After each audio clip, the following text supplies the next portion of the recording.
हमारे विभिन्न ज्ञानवर्धक कार्यक्रम देखने के लिए आप हमें अभी सब्सक्राइब करें, बेल आइकन को प्रेस करें ताकि आप देख सकें हमारा कार्यक्रम सबसे पहले। और अधिक जानकारी के लिए फेसबुक पेज को लाइक करना न भूलें। जय माँ इंद्राक्षी। इंद्राक्षी धाम में दर्शकों आप सभी का हम हार्दिक स्वागत करते हैं। आज के दिन जिन जातकों का जन्म दिवस है, मैरिज एनिवर्सरी है, उन सभी को हमारी तरफ से बहुत बहुत शुभकामनाएं।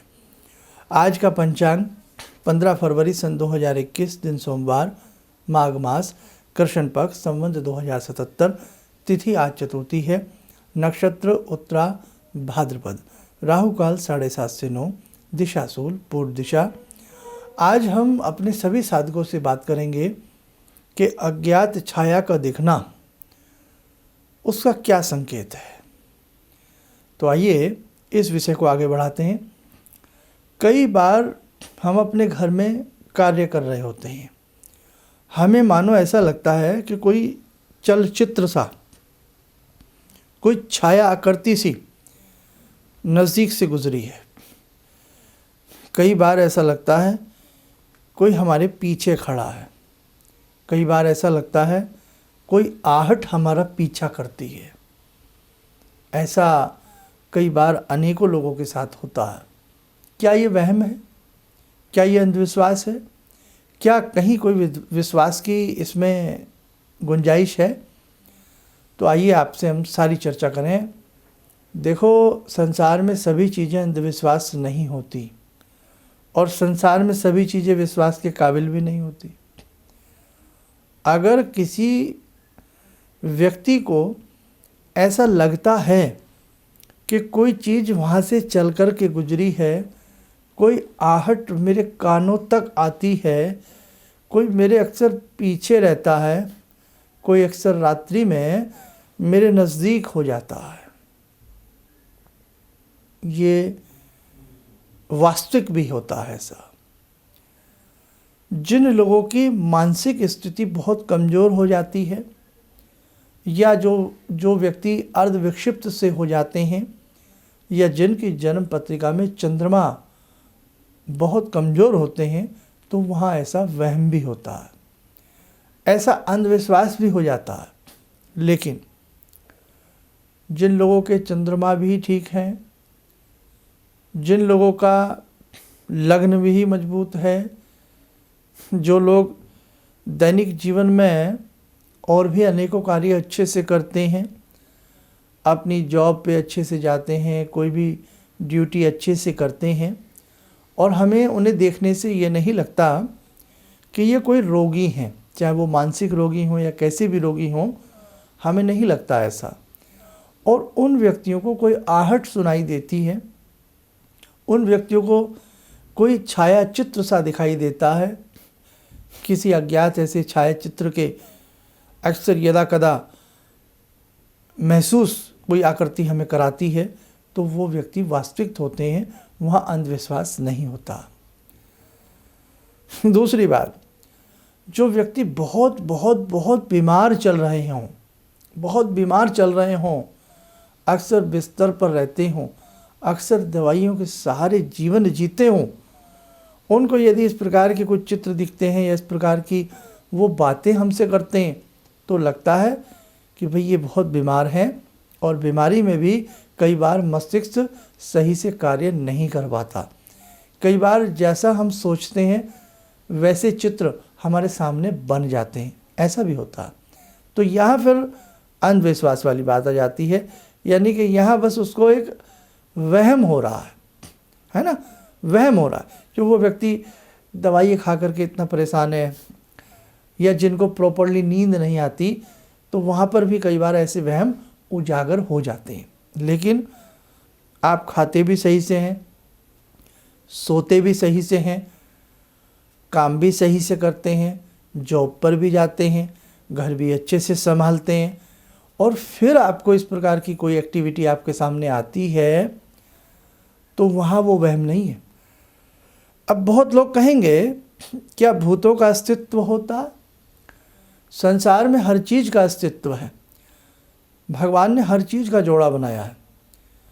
नर है तो नारी है, रात है तो दिन है, सफ़ेद है तो काला है, आसमान है, धरती है, अग्नि है तो जल है। हर चीज़ का भगवान ने जोड़ा बनाया। इंसान है, शैतान भी है। और गरुड़ पुराण आप पढ़िए, अपने बहुत सारी चीज़ों को आप जानिए, तो ऐसा नहीं है, प्रेतों का अस्तित्व पूर्णतः होता है। तुलसीदास जी ने प्रेतों का हवाला दिया है, और हनुमान चालीसा में ये बात ऐसे ही नहीं लिख दी तुलसीदास जी ने, भूत पिशाच निकट नहीं आवे, महावीर जब नाम सुनावे। ऐसे ही नहीं लिख दिया उन्होंने। हमसे आपसे तो बहुत विद्वान थे तुलसीदास, बल्कि हमसे आपसे क्या कोई तुलना ही नहीं है उनकी हमसे। तो कहने का भाव देखो, जिसके ऊपर गुजरती है वो ही जानता है ना। वही है ना, जिसकी बीमारी फटती है वही उस दर्द को पहचानता है। तो मेरे साधकों, हर चीज़ अंधविश्वास भी नहीं होती। कई बार इस प्रकार से कोई हमारे घर में, हमारे पास ऐसे कई फ़ोन आ जाते हैं कि शर्मा जी, मैं इस प्रकार की पीड़ा से पीड़ित हूँ, कोई ऐसी छाया मुझे सुनती है, ऐसी छाया मुझे दिखती है। अक्सर जब वो छाया मुझे दिखती है, घर में कुछ अनहोनी घटनाएं घट जाती हैं, बच्चे बीमार हो जाते हैं, हम बीमार हो जाते हैं, इस प्रकार की चीज़ें। लेकिन हम अपने घर वालों से कहते हैं, वो इसे हमारा अंधविश्वास समझ लेते हैं। तो हर तरह से इस संसार में सब कुछ है। और रही बात, बहुत लोग ऐसा ताना मार देते हैं कि साहब अंग्रेज़ों को भूत नहीं दिखते, विदेशों में भूत नहीं दिखते। सबसे ज़्यादा हॉरर फिल्में जितनी भी बनाई हैं, रिकॉर्ड है ये, वो विदेशी लोगों ने बनाई हैं। और अब तो ऐसे कैमरे भी उन लोगों ने बना दिए हैं जिसमें वो कहते हैं गोस्ट की पिक्चर आ जाती है, भूत की पिक्चर आ जाती है। आप वाइट हाउस में से संबंधित कुछ इतिहास कभी सुनिए, पढ़िए, तो आपको ऐसी बहुत सारी चीज़ें मिलेंगी। ऐसी अनेकों मैगज़ीन हैं जो विदेशों के लोगों के द्वारा लिखी गई हैं और जिन्होंने भूतों के अस्तित्व को स्वीकार किया है। भारत में हमारे सनातन धर्म में इस अस्तित्व को तो हमारे धर्म के साथ ही जोड़ा गया है। क्यों, कैसे? भाई हम पिंडदान करते हैं, हम श्राद्ध करते हैं, एक तरह से हम प्रेतों के निमित्त बहुत सारी चीज़ें करते हैं, है ना, करते हैं ना। प्रेत मुक्ति के अनेकों प्रकार के उपाय हैं, प्रेतों से बचने हेतु अनेकों प्रकार के ऐसे कवच हैं, स्तोत्र हैं। तो मैं आपको बहुत सारे ऐसे हवाले दे सकता हूँ। बस मैं यही कह सकता हूँ कि प्रभु न करे, परमात्मा न करे कि कोई इस प्रकार की चीज़ों से ग्रसित हो। बस आपके घर में अगर कहीं किसी को ऐसा कुछ लगता है तो एक बार उस व्यक्ति को सुनने का, समझने का प्रयास करें। और मैं अब यहाँ उपाय की बात करता हूँ। भूल कर भी इस प्रकार के उपाय ताबीज़ से, गंडों से ऐसे नहीं हो सकते।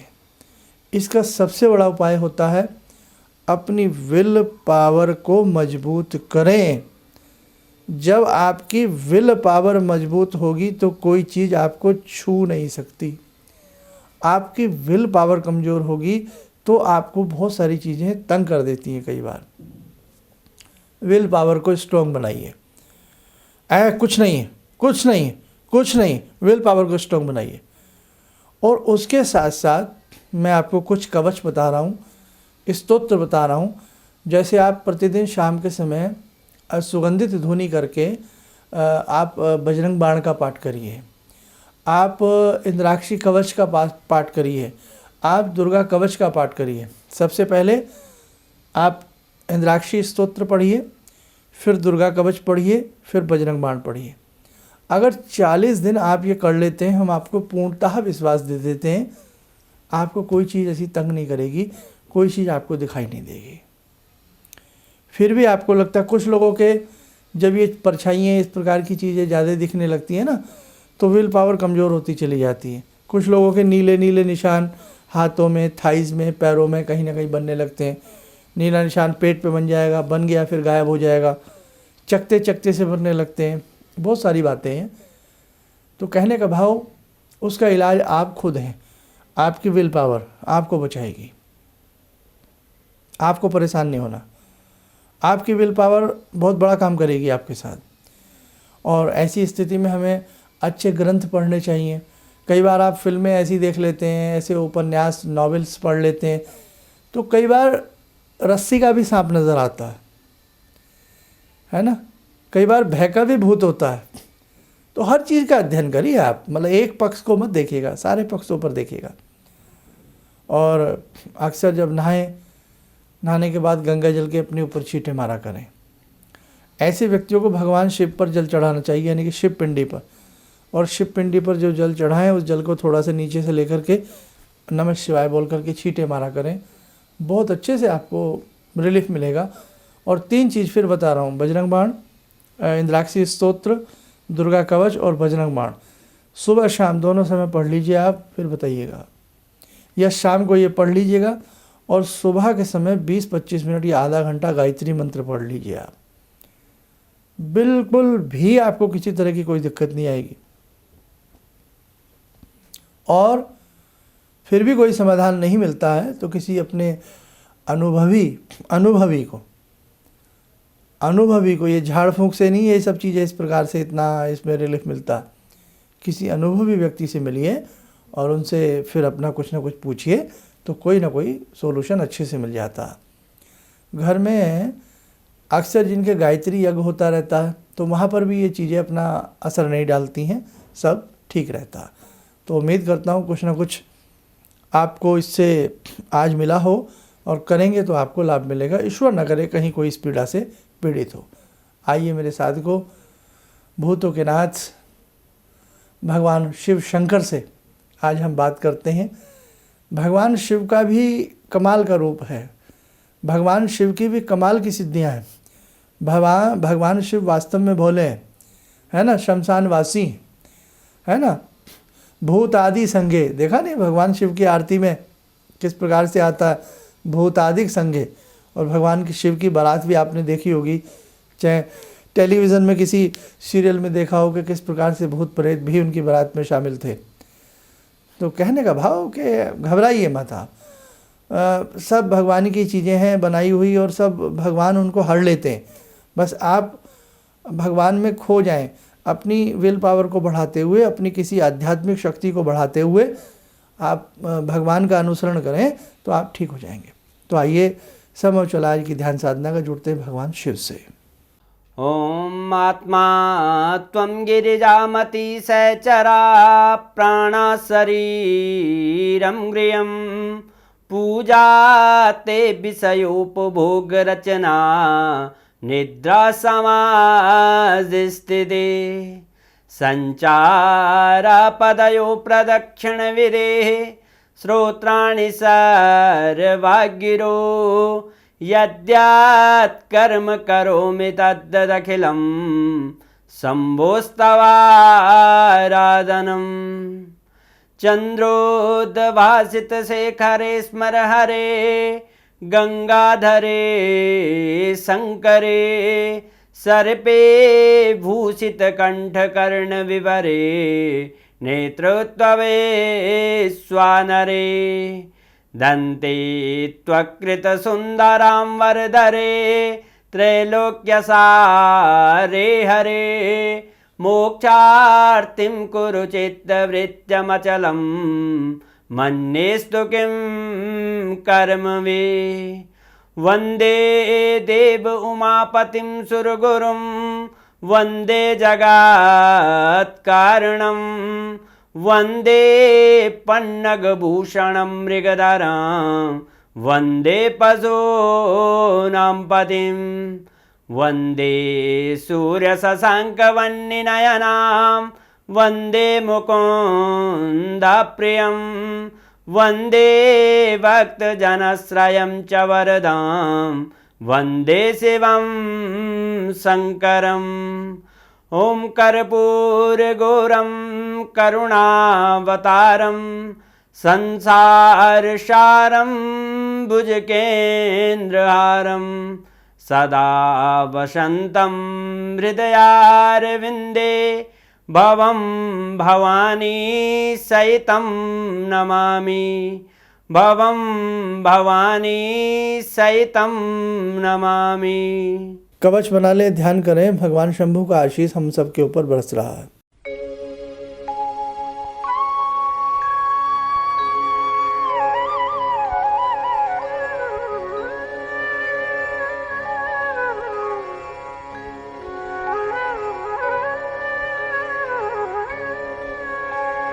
ओम बोलते हुए नेत्र खोलें, सामान्य हो जाए। देखो साधकों, दीक्षा के लिए आप बहुत लोग आतुर हैं, बहुत लोगों के लिफाफे फटाफट पहुंच रहे हैं। और कल है बसंत पंचमी, 16 तारीख है, बहुत अच्छा दिन है। कल से हम आपके लिफाफों में दीक्षा सेट रखना शुरू कर देंगे और आपको हम भेजना प्रारंभ कर देंगे। बस चिंता न करें, आप बहुत हृदय से हम आपका स्वागत करते हैं और आप हम सबसे जुड़ते चले जाएंगे। और जीवन के किसी भी क्षेत्र में आप कहीं पर भी मुझे सुन रहे हैं, देश विदेश में कहीं पर भी किसी समस्या से यदि आप पीड़ित हैं तो उसके लिए आप हमारे संस्थान में संपर्क कर सकते हैं। इन्हीं शब्दों के साथ हम अपनी वाणी को विराम देते हैं। जय मां इंद्राक्षी। जहाँ तक मेरा व्यक्तिगत अनुभव रहा है, मैं फर्श पर पड़ा था, आज गुरुजी की कृपा से अर्श पर हूँ। गुरुजी ने एक मंत्र जब पहली बार मिला था तो मैं ऐसी परिस्थिति में गिरा हुआ था कि मेरे को ये लगता था कि मैं जिधर भी जाऊँ मेरे तरफ एक तरफ कुआं एक तरफ खाई वाली स्थिति मेरे साथ थी। और गुरुजी ने वहाँ उस वक्त तो मेरे को 2 मंत्र दिया कि इसका आप पाठ शुरू करो, और 2 दान की सामग्री बताई थी और उसको मैंने शुरू किया। और उसके बाद से उस वक्त से लेकर आज तक मैं फिर जिस स्थिति में था वो पीछे मुड़कर मैंने नहीं देखा। किसी भी समस्या के समाधान के लिए मिले प्रसिद्ध हस्तरेखा एवं वास्तु विशेषज्ञ प्रोफेसर धर्मेंद्र शर्मा जी से। नोट: शिविर में भाग लेने हेतु एवं व्यक्तिगत रूप से मिलने के लिए कॉल करने का समय सुबह 10 बजे से शाम 6 बजे तक। हमारे विभिन्न ज्ञानवर्धक कार्यक्रम देखने के लिए आप हमें अभी सब्सक्राइब करें, बेल आइकन को प्रेस करें ताकि आप देख सकें हमारा कार्यक्रम सबसे पहले। और अधिक जानकारी के लिए फेसबुक पेज को लाइक करना न भूलें।